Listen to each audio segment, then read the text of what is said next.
Bàbá mi Olúṣọlá àti màmá mi Bàbá Fúnkẹ́ Dásàolú. Mo fẹ́ kí ẹ jẹ́wọ́ níwájú Ọlọ́run kọ́ọ̀tù kan láwa o, but ó tọ́ ni Ọlọ́run bàbá, Ọlọ́run ọmọ, Ọlọ́run ẹ̀mí mímọ́ ó wà níbi gbogbo ọ̀rọ̀ ń wò wá nílé kí ọ̀run kó lè tiẹ̀. Ẹ máa wí tẹ̀lé mi pé mo ṣe ìlérí. Àwọn nìkan kọ́ ẹjọ́ máa sọ àwọn olókàn mọ́ microphone dání.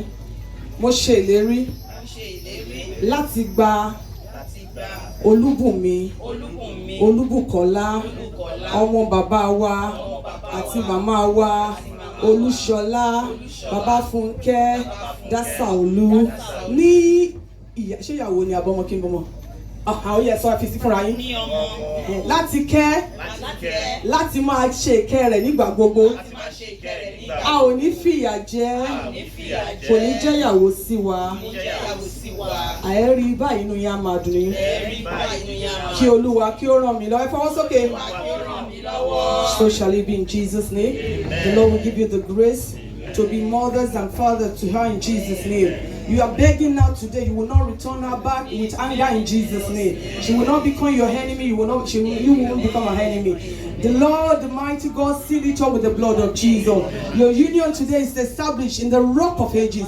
In the name of Jesus, you will see her and you say, "Thank you, Jesus." So shall it be. In Jesus' mighty name, we are praying. Torí mo gbọ́ lẹ́ẹ̀kan sọ pé ká máa bá yín sí kó máa gbé tán pé pásítọ̀ ilé oníṣọ́ọ̀ṣì lẹ́wà. Bẹ́ẹ̀ni, kí ló jókòó. Ṣé wá rí àwọn tẹ̀rí yìí? Mo mọ̀ wípé wọ́n ti prepare àwọn nǹkan kan. So nígbà tí gbogbo ẹbí dẹ̀ ti bẹ̀rẹ̀ ní pápápá alága, ṣe mọ̀ pé mo sọ fún yín pé Bùkí ti sọ fún mi. Ẹ ti kọ lẹ́tà ayọ̀, ẹ ti kọ lẹ́tà ayọ̀, ẹ̀yin ò ní gba lẹ́tà. Ẹ̀yin ò ní gba lẹ́tà ẹ̀kún. Ẹ̀yin ò ní gba lẹ́tà ẹ̀kún. A ti kọ lẹ́tà ayọ̀, a ti kọ lẹ́tà ayọ̀, a ti kọ lẹ́tà ayọ̀, ẹ̀yin ò ní gba lẹ́tà ẹ̀kún. Mo gbé lẹ́tà yìí fún yín ní orúkọ ti bàbá àti ní ti ọmọ àti ní ti ẹ̀mí mímọ́. Lẹ́tà yìí á so èso rere nínú ilé yín. Bẹ́ẹ̀ ṣe gba lẹ́tà yìí, ìbùkún á máa jẹ́ ti yín, ayọ̀ á máa jẹ́ ti yín, àlàáfíà á máa jẹ́ ti yín. Ẹ ní gba lẹ́tà ìbànújẹ́ lórí ìbùkúnlá àti mo yọ̀ sọ́rẹ́ ní orúkọ Jésù. Àlàáfíà á máa bá ìdílé méjèèjì gbé ní orúkọ Jésù. Ní orúkọ ti bàbá àti ní ti ọmọ àti ní ti ẹ̀mí mímọ́. Àmín. Wow. Gbogbo ẹbí. Victory in the name of Jesus. Amen. Success in the name of Jesus. Amen. Fruitfulness in the name of Jesus. Ẹ ṣe wá gba lẹ́tà yìí rísìn fún kí dáàdì náà dìde ẹjọ́ máa gbé àwọn obìnrin ìbejì, ìbẹ́ta, ìbẹ́rin, márùn-ún, mẹ́fà, 12, tó tó. Méje, mẹ́jọ, mẹ́wàá, méjìlá. Ẹ sọ̀rọ̀ dáàdì. So shall it be in Jesus' name. Àmín Jésù. Bẹ́ẹ̀ ṣe ń ṣe ni kẹ́ ṣe máa ṣe. Satisfy you. May I hear a sound yes or no? Yes or no? Yes.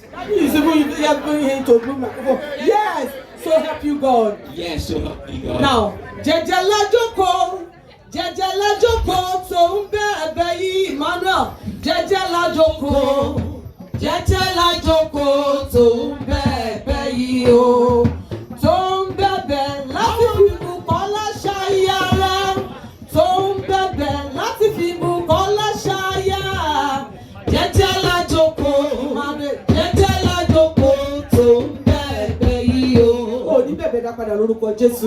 This will be the only prostration you will do in Jesus' name. Amen. Because ọkọ òní ìyàwó ní kú mọ́ ẹ lórí lórúkọ Jésù. Ìwọ náà ò ní di withdraw in Jesus' name. Amen. You will not bring another wife to your mom in Jesus' name. Amen. You are now a bona fide son in our household. Ẹ bá mi gbé dìde mommy and daddy. Ẹ welcome ẹ. Ẹ máa sọ pé filẹ̀ ẹ̀dá daddy ló máa dé fún.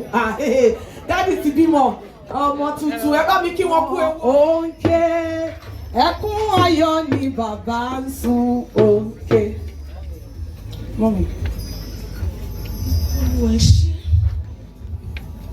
ẹ̀mí mímọ́ ẹ ṣé, Olúwa a dúpẹ́ lọ́wọ́ rẹ fún àánú rẹ lórí ìdílé yìí, a dúpẹ́ lórí Olúwa Bùkọ́lá, a dúpẹ́ níbi tẹ̀ràn wá lọ́wọ́ dé, Olúwa bí Bùnmi ṣe ń lọ, Olúwa let your presence go with her. Amen. In Jesus. Amen. In this union, Father, you will uphold her. Amen. Father, you will help her. Amen. She has no wisdom of her own. She has no strength of her own. She Hearing, tantalizing man, look at him, Ebony. He said that he knows you. Do you know him? I No. do. Yes, Mikaka. Yes, I know him. very well. Very well. Who is he? The father of my kids. Ẹ̀wọ̀n mi tó ti pẹ́. Ọkọ̀ ní fún mọ́ mi lórí. Èmi náà ní fún ọkọ̀ lórí. Mi ní fún dúdú ṣoko. Ọkọ mi ní fún dúdú ṣoko. Na owó ẹ báyìí. Sọ pé lórúkọ Jésù. Lórúkọ Jésù. Ọwọ́ mi máa fi gbọ́ ọmọkùnrin. Ọkùnrin. Obìnrin. Àbíró. Àbíyè. Yorùbá yẹn lágbára. Triplet. Now put your hand at the back. You're going to try. Put your hand at the back. Said, my mommy backed me. I did not fall down. None of my children will fall down. In the name of Jesus. The Lord will give me the grace to nurture them in the ways of the Lord. Now your legs to the front. Say, henceforth, my steps shall be ordered by the Lord. In the name of Jesus. Now your ears. Henceforth. Goodness, mercy shall be hearing. In Jesus' name. Amen.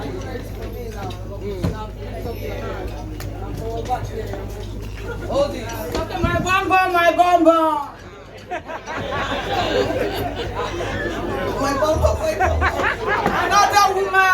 Another woman will not take will not take my place. Will not take my place. In Emmanuel's house. In Emmanuel's house. Juliani. Oh, Giuliani. One Judy Sakalaka.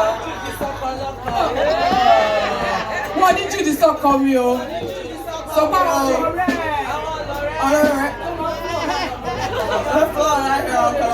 Should I walk us who was some born on my summer color by rejected? Somewhere rejected. Holy Ghost fire. Something when the summer come you. Somewhere I cover him. I cover him. Blood of Jesus. So look at what you are like you okay one. Something boko konibo.